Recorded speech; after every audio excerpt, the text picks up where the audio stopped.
Hello, welcome to the Happy Families podcast. What does it actually take for a child to tell us when something is wrong? And I'm talking about the heavy stuff. I'm talking about body safety, abuse. And when they do tell us that something's wrong, how do we respond in those first critical moments? Because our response can change everything. John Cardamone is a body safety educator and a disclosure response specialist. And he knows this territory, unfortunately, from the inside, not just from the books. Sexually abused at the age of 6, he spent over 30 years on a healing journey that has taught him something vital. Connection and belonging are not just nice to haves. They're the foundation that allows children to survive trauma without it defining their future.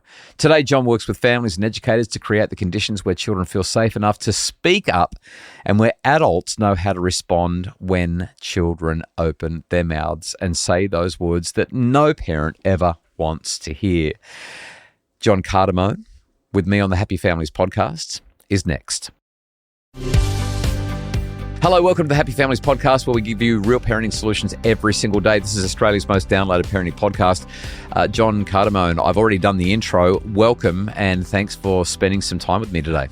Thank you so much, Dr. Justin Coulson. It's an absolute pleasure to be here and for you to give some time to a really important topic.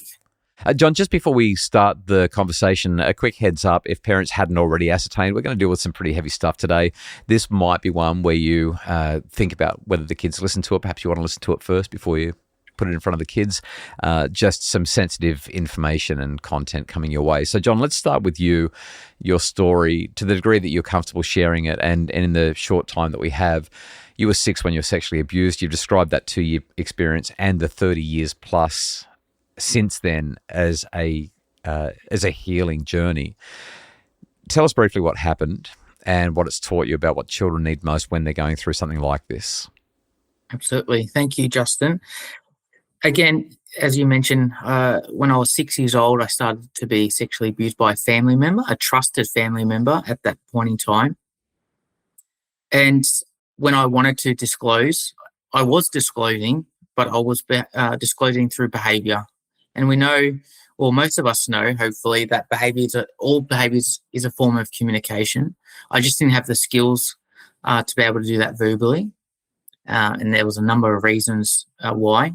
But it took me 2 years to be able to disclose to my mum. And look, this is no one's fault apart from the perpetrator, but I truly believe if we start body safety education and really creating those preconditions for our children to feel safe, what unsafe can feel like, what it can look like. I really think there's a lot of prevention work that can happen and really have an impact on over 90% of children that are sexually abused. It happens to someone that they know. So I, just to add on to that before I finish up that little loop, I want your listeners, I want to challenge their thoughts and what they know. A lot of good things come out of the 80s and 90s, a lot of good footy, AFL I'm talking about. But one thing that I think needs to be a little bit on the back burner and have an open mind is stranger danger. I think if we change the conversations to strange behaviours, I'm not saying that strangers don't do bad things, but as I said, when it comes to sexual abuse, over 90% of that is happening to people that we do know, to the child in particular. So I think instead of stranger danger, I teach with my kids strange behaviours, which incorporates everyone. Yeah, John, really important. I remember talking with my kids one time and just said, one day you might need to rely on the goodness of a stranger. And if I teach you that strangers are dangerous, then you could end up in a whole lot more trouble. So talking to them about which strangers they might approach first. And unfortunately, there is a hierarchy. We know that some people are going to be safer than others, but talking to them about being confident enough to approach a stranger and asking for help if they need to is really valuable. And also recognizing where most abuse comes from tends to be people who are known and trusted. There's a phrase that you used as you were answering that question and sharing your story that definitely needs to be unpacked a little deeper. You talked about the preconditions for safety. So preconditions is this idea that children feel safe enough to disclose. And most parents can get their head around that. I need to create an environment where I'm kind and I'm present and my children can tell me anything, right? And every parent gets that. But you've shared, you really, I know your behavior was challenging, but there was nothing explicit here. You weren't saying, Mum, something bad is happening. There's abuse. It's happening in my life right now. So many kids, the majority of kids probably, still stay silent about abuse, and they do it for years and even decades. So my question for you here is, to create those preconditions for safety, what are we missing? Like, what actually creates the conditions where a child really does feel safe enough to speak? Yeah, it's really complex, but it's not. And when I say it's complex, because as you would know better than me, there's no parenting 101 book, because every household and every community is different. But when it comes down to it, it's really simplistic. You look at Maslow's hierarchy of needs that seem to have vanished in schools, in teaching, but really comes down to the baseline of that is that all children need to have connection, security, and feel safe. And how do we do that? Well, it's by communication. It's by setting boundaries. And when I do say boundaries, all children do need boundaries, and that looks different in every household again. But there needs to be open communication. And the other flip side of that is the way we respond to a child spilling milk or water. If we're responding in a really angry manner, well, that's going to set up conditions where that, when there's abuse happening to a child, a lot of the time they'll think it's their fault. So their condition already, or their predisposition to that, is that they can't tell because, I spill some milk and water and I get yelled at. So that's a really tiny thing, but I think that's a really important reminder that we need to create those conditions where children feel safe, that they can speak to us, even the minor things, because those minor things really make up the big things. Now, you're just discussing how do we create those preconditions for the big things, but it could be bullying at school. It could be being teased, and then it continues online. The way I think about it is we're really good at teaching maths, fractions and decimals, and we know we need to teach that explicitly. And if our children are struggling with that, as parents, we get worried and we get a tutor. But this is no different when it comes to body safety education. It needs to be ongoing. It needs to be explicit. And when I say explicit, I'm not saying that it's a dangerous conversation where everyone, the blinds are shut and we're having eye-to-eye conversations. It's around the dinner table. I mean, with my 5-year-old, she'll say, "Oh, Daddy, I know what to do if someone touches my bum." And so it's just as innocent as that. And then you're role modeling with your partner and saying, "Yeah, someone hit me today at work, but I was calm. I moved away." It's all those kind of conversations. But one thing is role modeling to children, because they can't be what they can't see a lot of the time. So it's about role modeling. And if you're a single parent, I know the challenges, well, not personally, I'm lucky enough to still be married with my beautiful wife, but it's having constant, explicit, simple conversations around how to be body safe and role modeling that. And that's the start of the preconditions. And that can look a lot different in lots of different households. Yeah, two things on this. First off, in my family, we have at least 2 formal conversations around these topics a year with our kids. We sit down in the lounge room and say, "All right, today we're going to be talking about blah, blah, blah," and off we go.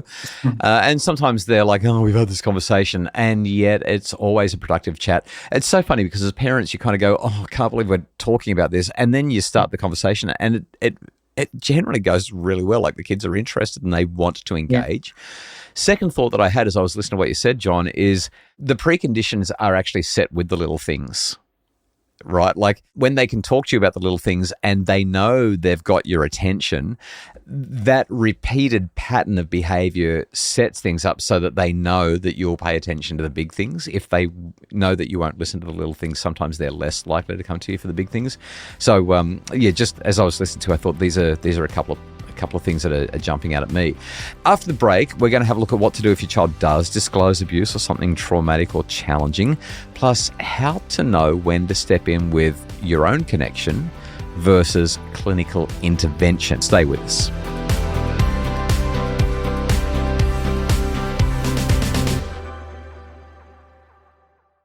We're back. It's the Happy Families podcast. John Cardamone is my guest today, talking about how to keep our kids safe, how to have those big conversations about body safety and child protection and abuse.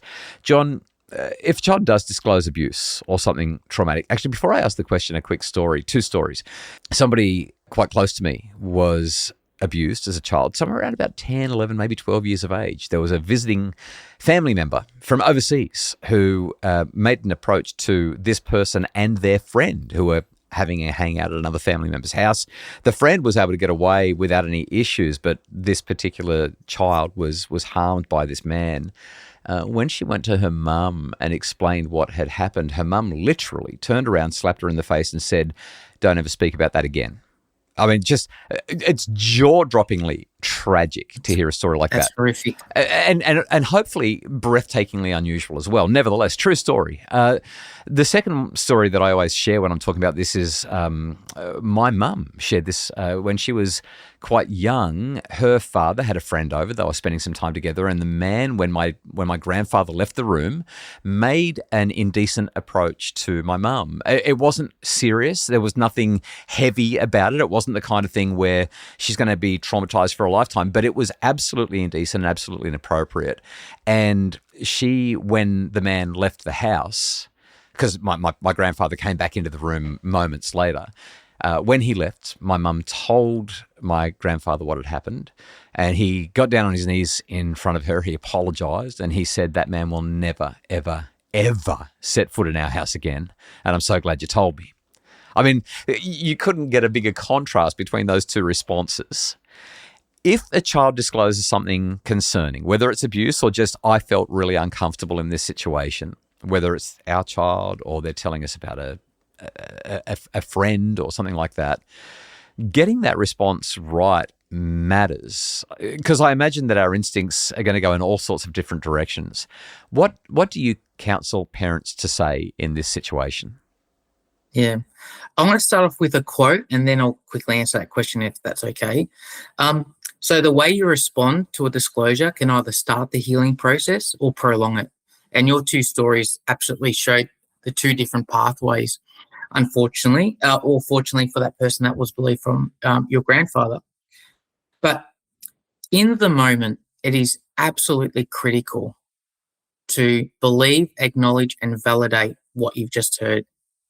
Like, if there's nothing anyone else gets from this podcast, is if there's a disclosure, it is absolutely vital through your body language and the way you respond verbally, is that they need, and whether it's a child or an adult, because on average, it can take 24 years for someone to disclose their abuse.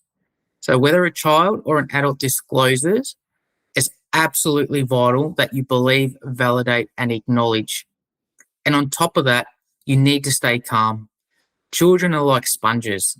They're like mirrors. If you're shocked, you're angry, that's just going to scare them. You know, that's you don't have to be a medical scientist to understand that. And there's some people that might not have an understanding, but children need to feel safe. Find that a compliment that a child's come to you because they feel safe enough with you. And there's nothing wrong with panicking. I say to parents, if you're like a swan, you're really calm up above the water, but you're panicking underneath, that's absolutely fine.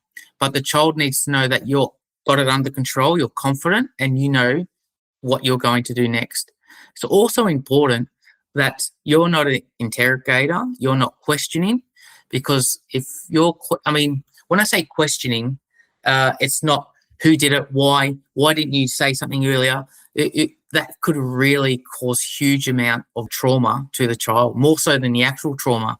Look, I've got a framework that's called Be Calmer, and it's not rocket science. However, I know people need a structure and they need predictability, especially with people that are dealing with disclosures all the time. But again, if there is a disclosure, being calm, believing, acknowledging, and validating what you've just heard is absolutely critical to start the healing process. Great advice, John. I love the acronym. I love the way that works. We could talk about this for a long, long time. Unfortunately, this is a podcast for the time poor parent who just wants answers now. If people want to know more about your work and want to either get in touch or at least get some more resources because they've got some concerns, so they just want to be across this. What's the best way for them to do that? For your listeners, if they want to go to johncardamone.com.au, if they say, I heard you on Justin Coulson's Happy Families podcast, I'd be more than happy to send my one-pager on Be Calmer. So Be Calmer, it all stands for something such as believe and validate and so forth. So be more than happy to send that to them. And it's just a great resource to have. And you might think this will never happen to you, but unfortunately, 1 in 4 children today are sexually abused, and that's just what's reported. It's enough to send chills. Unfortunately, we have to talk about these topics because the world is not perfect. John, thanks for having this important conversation with us today. Really appreciate you taking time out to be on the pod. Thank you so much, Justin, and hopefully your audience gets something out of this conversation. Thanks again. That's John Cardamone. You can check out his website, johncardamone.com.au. The Happy Families podcast is produced by Justin Rulon from Bridge Media, and Mim Hammonds provides additional research and admin support. If you would like additional info and resources to make your family happier, we'll link to John's website so that you can contact him to get that one pager, and happyfamilies.com.au.